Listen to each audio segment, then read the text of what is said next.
Hi friends, welcome to కొత్తగా చందమామ కథలు. ఈరోజు మనం విద్వత్ కన్యలు అనే కథ చెప్పుకుందాం. పూర్వం కాశీ నగరాన్ని భోజరాజు ఎంతో సుభిక్షంగా పరిపాలించేవాడు. ఆయన పాలనలో ప్రజలు ఎటువంటి కష్టాలు లేకుండా హాయిగా సంతోషంగా ఉండేవారు. ఆయన పండితులకు కూడా మంచి ప్రాధాన్యతని ఇచ్చేవాడు. ఆయన రాజ్యంలో సమస్త కళలు ఎప్పుడూ పరిఢవిల్లుతూ ఉండేవి. ఒకనాడు భోజరాజు ఆస్థానానికి నలుగురు కన్యలు వచ్చారు. వారు తమ చిన్నతనంలోనే కాశీకి వెళ్ళి అక్కడ సమస్త విద్యలు సంపాదించారు.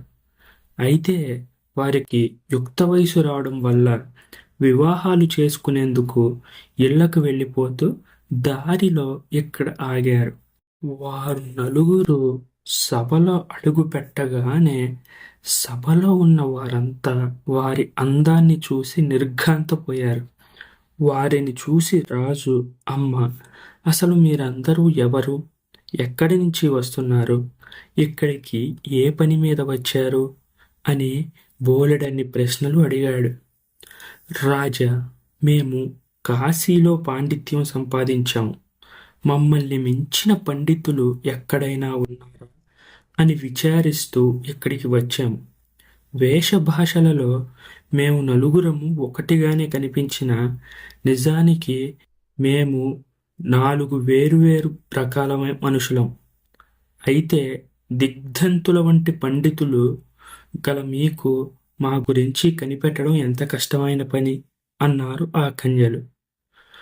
వారి గురించి తెలుసుకోవడం భోజరాజుకు, ఆయన కొలువులో ఉన్న పండితులకు ఒక పెద్ద సవాలుగా మారింది.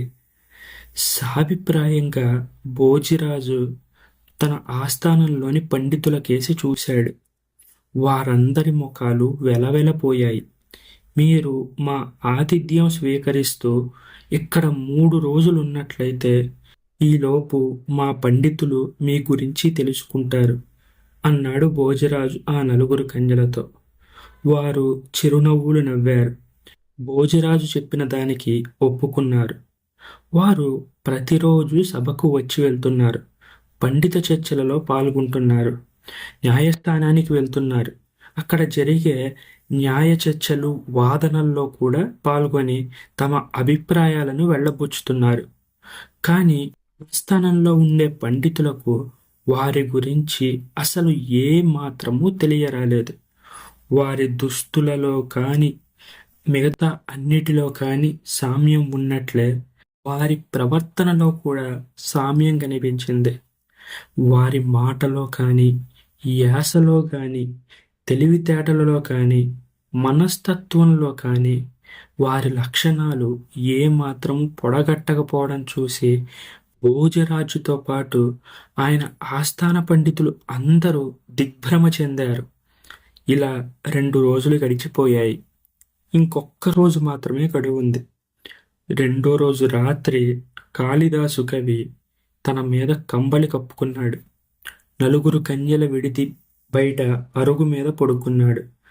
తెల్లవారు లేచి తమలో తాము మాట్లాడుకునేటప్పుడు వారి వారి గుణగణాలు బయటపడతాయని కాళిదాసు నమ్మకం. 3వ రోజు తెల్లవారింది. నలుగురు కన్యలు లేచారు. కిటికీ వద్దకు వచ్చారు. తూర్పు దిక్కున అరుణోదయాన్ని చూశారు. అప్పుడు వారిలో ఒక ఆమె ఇలా అంది.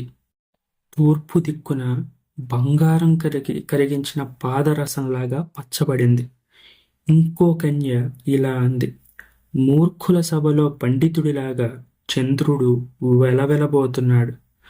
మరొక కన్య ఇలా ఉంది. ఉద్యమ విముఖులైన రాజుల వలె నక్షత్రాలు అంతలో క్షీణించాయి. 4వ కన్య ఇలా అంది. దరిద్రుల ఇళ్లలాగా దీపాలు కాంతివిహీనంగా ఉన్నాయి. ఈ మాటలు వినగానే కాళిదాసు వచ్చిన కార్యం సఫలమైంది. ఆయన తక్షణం బయలుదేరి ఇంటికి వెళ్ళాడు. ఆనాటి సభ ప్రారంభం కాగానే రాజు పండితులతో, ఈ విద్వత్కన్యలు నలుగురు 3 రోజులుగా మన ఆస్థానంలో ఉన్నారు. వారి గురించి తెలుసుకునే భారం మీ అందరిపైన ఉంది. మీలో ఎవరైనా ఈ విషయం చెప్పగలిగితే చాలా మంచిది. లేని పక్షాన మీరు వారికి ఓడిపోయినట్లు మీరు అంగీకరించవలసి ఉంటుంది అన్నాడు. పండితులందరూ తలలు వంచారు. అప్పుడు కాళిదాసు మాత్రం లేచి ఒక శ్లోకం చదివాడు.